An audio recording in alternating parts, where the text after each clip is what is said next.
Hai, Assalamualaikum. Terima kasih sudah klik video ini. Kita akan kembali sharing membahas pertanyaan atau konsultasi ataupun juga permasalahan yang sedang dihadapi oleh teman-teman viewers kita. Berikut ini pertanyaannya saya bacakan dulu. Dari akun YouTube @muhammad_haikal_wijaya. Malam Pak, maaf izin Pak mau minta pertolongan untuk kasus penggelapan mobil saya Pak. Mobil saya digelapkan diduga oleh oknum polisi yang menggadai teman saya. Saya butuh pertolongan Pak karena mobil itu mata pencaharian saya di taksi online. Kebetulan anak saya yang kedua baru lahir berumur 1,5 bulan Pak. Mohon bantuannya Pak, saya sudah tidak ada pemasukan selama 1 minggu Pak. Bingung nasib anak-anak saya bagaimana, dan mobil juga atas nama kakak saya masih dalam cicilan.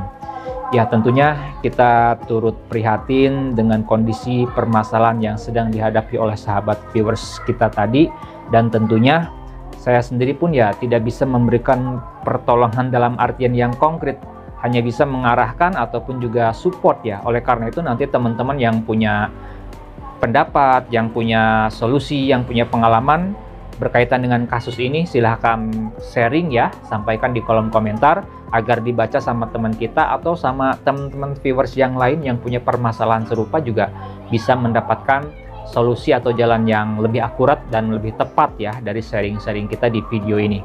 Baik, kalau tanggapan saya sendiri di sini kan beliau ini minta pertolongan. Kalau minta pertolongan secara konkret ya tentu saya tidak bisa menjangkau ya. Hanya saja mungkin kita bisa sharing, menyampaikan tukar pendapat, tukar pengalaman, tukar pengetahuan ya. Berkaitan dengan kasus ini kan mobilnya atas nama kakak dari sahabat kita tadi. Nyicilnya, kreditnya atas nama kakak si sahabat kita.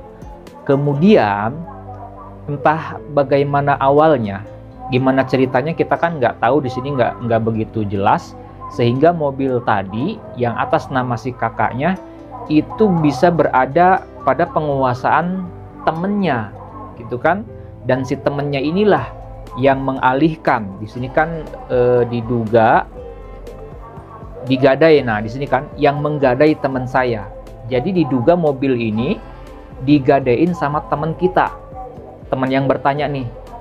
Nah, kemudian digadainnya sama oknum aparat, mungkin oknum polisi ya, di sini disebutkannya oknum polisi. Sehingga pasti terkendala nih, cicilannya nggak dilanjutin, mobilnya entah di mana adanya, kemudian juga kakak si sahabat kita kena kejar debt collector, dikejar-kejar leasing, ditagih-tagih debt collector. Kemudian juga si kakaknya tadi sudah pasti minta pertanggungjawaban sahabat kita ini. Nah, kalau sudah seperti ini ya memang nasi sudah jadi bubur, mau gimana lagi ya. Pertama ya memang berusaha tegar, berusaha sabar untuk menjalani permasalahan ini. Adapun terkait dengan mobil, sebetulnya kalau misalkan kita lapor kepada pihak kepolisian, saya rasa itu nggak mudah, mungkin bumerang juga ya. Misalkan kita lapor mobil misalkan diduga digelapin sama orang yang minjem kah, sama temen kah, kemudian diduga digelapin lagi sama oknum kepolisian. Nanti kan akan ditanya, mobil ini punya siapa? Nah, kalau misalkan mobil tersebut punya saudaranya dan diketahui ternyata mobil itu masih cicilan, masih kredit, biasanya polisi juga enggan untuk menindaklanjuti proses ini, karena ya kalau diproses sebetulnya orang yang menggadaikan mobil tersebut juga bisa saja terkena sanksi hukum, karena sebetulnya kendaraan yang sedang menjadi objek jaminan fidusia, mobil misalkan ya, mobil yang masih kredit kita gadein atau kita alihkan ya, kita oper kredit di bawah tangan tanpa sepengetahuan, tanpa izin tertulis dari krediturnya. Nah, itu pelanggaran juga, ada pidananya juga, ada sanksi pelanggaran terhadap undang-undang fidusia. Nah, jadi kalaupun lapor ya menurut saya tidak begitu yakin ini akan diproses, ditindaklanjuti oleh kepolisian. Tapi ya kalau mau mencoba silahkan saja ya. Nah, kalau misalkan bingung mau seperti apa, coba saja cari kantor lembaga bantuan hukum ya. biasanya di tiap-tiap kabupaten kota, di dekat suatu pengadilan selalu ada yang namanya kantor LBH, yaitu lembaga bantuan hukum.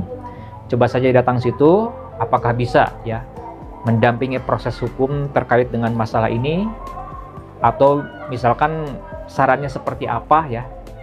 Saya hanya bisa ya memberi petunjuk seperti itu ya teman-teman.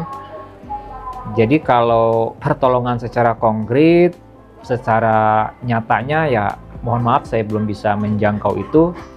Saya hanya bisa support, hanya bisa mendoakan, mudah-mudahan diberikan pertolongan, diberikan jalan yang terbaik ya. Dan ini tentunya pembelajaran juga bagi kita, bagi masyarakat, khususnya bagi konsumen kredit mobil ataupun kredit kendaraan lah pada umumnya. Jadi harus kita pertimbangkan matang-matang kalau misalkan kita mau mengalihkan mobil atau kendaraan yang masih kredit, baik itu dengan cara digadai atau dengan cara dioper alih ya, over kredit tanpa sepengetahuan dan persetujuan tertulis dari krediturnya, itu ya sangat besar potensinya untuk terjadi masalah.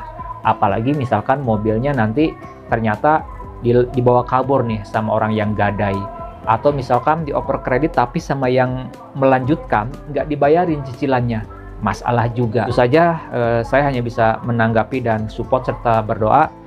Mudah-mudahan ada teman-teman viewers yang lain yang yang punya solusi. Silahkan bantu teman-teman kita yang punya permasalahan seperti ini.